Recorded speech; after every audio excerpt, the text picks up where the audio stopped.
Hi friends, నేను auto డ్రైవర్ని. ఒక అన్న బాచ్పల్లిలో ఎక్కిన టోలీ చౌక్లో దింపాలి. ఇక పోతున్నా అన్నం తీసుకొని.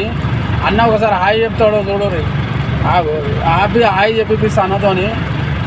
పొద్దుగాల ఊబర్లా చాలామంది అంటారు 100కు 200కి ఏం నడుపుతారో పోయి బండి అని అంటారు. కానీ ఊబర్లో ఉన్నంత సుఖం ఏడ లేదు, ఏ దాంట్లో లేదు. ర్యాపిడోలో లేదు, ఓలాలో లేదు, ఏం లేదు. మంచిగా ఉంటుంది. పర్సెంట్ ఎక్కుతాడు. ఎందుకంటే కస్టమరే ఎక్కుతాడు. మనం బుక్ చేసుకుంటే కస్టమరే ఎక్కుతాడు. ర్యాపిడోలోనేమో అవి గూడ్స్ వేసుకొని పోవాలి, వాడు ఎట్లా మాట్లాడతాడు. ఇక్కడ అట్లా కాదు. ఊబర్లో కస్టమర్ ఎక్కుతాడు, ప్లస్ ఆయన చదువుకొని మంచిగా మాట్లాడతాడు.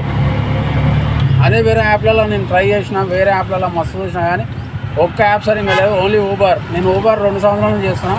ఊబర్లో అయితే బాగుంటుంది. ఒక్కసారి కస్టమర్ చూపిస్తాగాను. అన్న హాయ్ చెప్పాను. అయ్యో కస్టమర్ తీసుకోపోతున్నా టోలీ చౌకి. ఈ నుంచి టోలీ చౌకి పోతున్నాం. నేను కస్టమర్. ఓకేనా? ఇంకొక వీడియోతో వస్తే ఇంకొక కస్టమర్తో. రైట్.